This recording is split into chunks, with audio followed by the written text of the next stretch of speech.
Have you ever felt a part of yourself you just don't like? A flicker of jealousy, a burst of anger, or a lazy impulse that you quickly push away? We all have.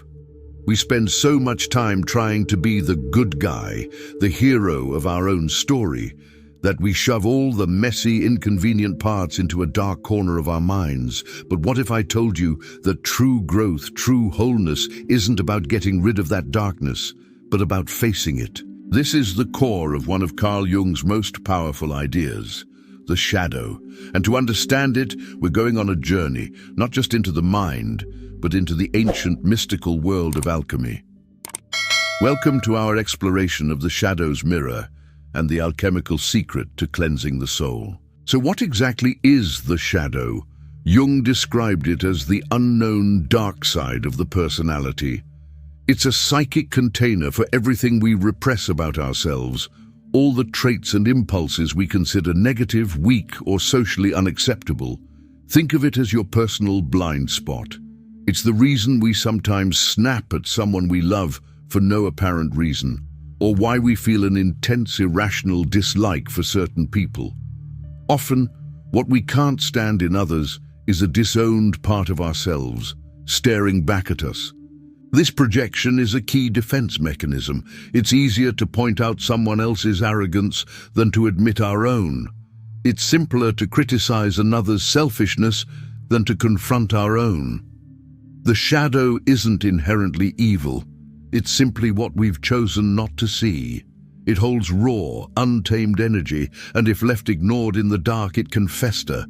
It can start running the show from behind the scenes, leading to self-sabotage, destructive behaviors, and a feeling of being stuck or inauthentic. Jung believed that until you make the unconscious conscious, it will direct your life and you will call it fate. This is where the fascinating parallel with alchemy comes in. The ancient alchemists weren't just trying to turn lead into gold. On a deeper spiritual level, their work was a metaphor for the transformation of the human soul.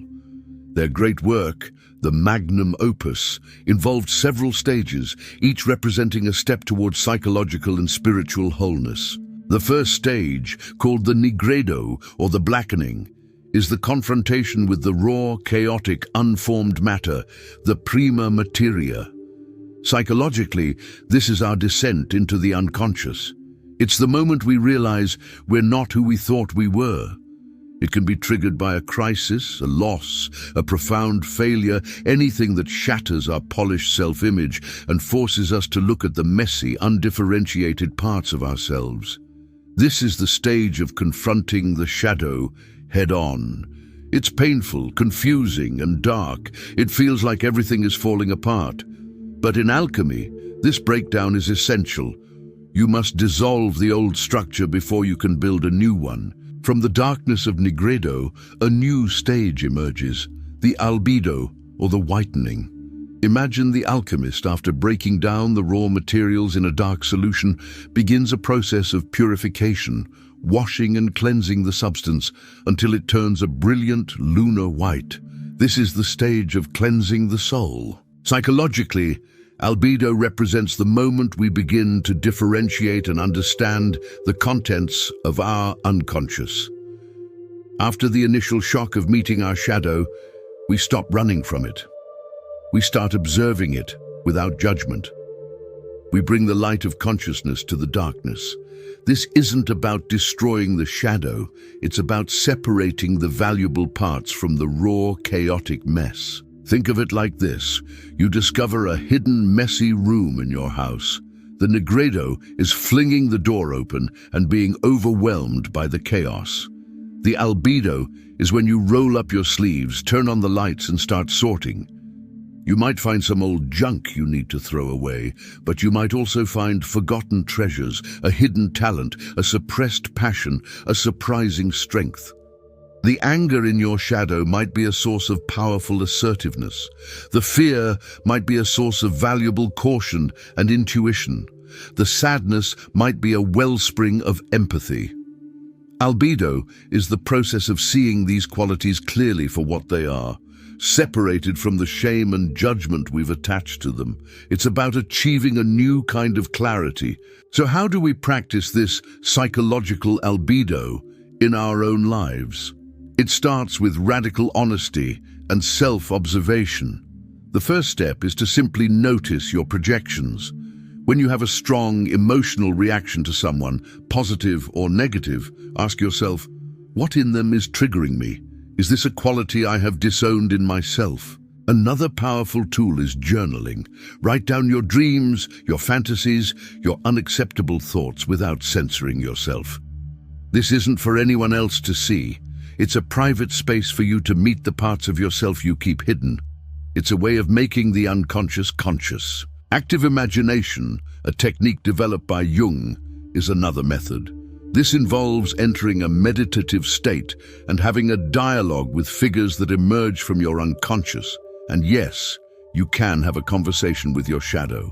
You can ask it what it wants, what it needs, why it's acting out. The goal isn't to defeat it, but to understand it and build a relationship with it.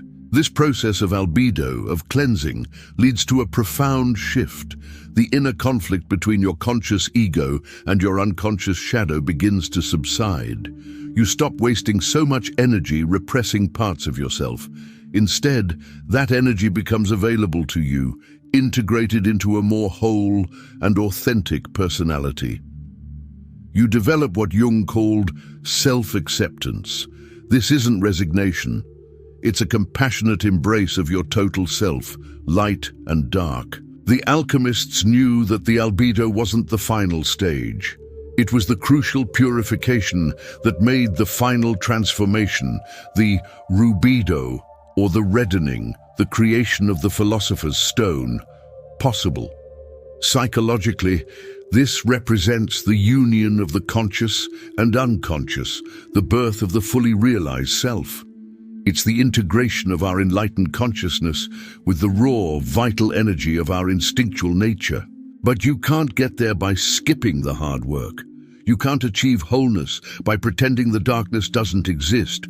True light is not the absence of darkness, but the integration of it. The path to the gold is through the lead. The path to the light is through the shadow. By mirroring our shadow in the light of consciousness and beginning the cleansing work of albedo, we don't just become better people. We become whole people, capable of living with greater authenticity, compassion, and a profound sense of inner peace. So the next time you feel that flicker of something you don't like within yourself, don't push it away. Pause. Get curious.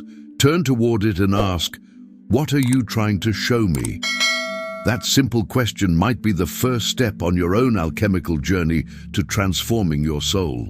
Thank you so much for joining me on this deep dive. If this exploration of the mind resonated with you, please hit that like button and subscribe for more journeys into psychology and philosophy. I'd love to hear your thoughts in the comments below.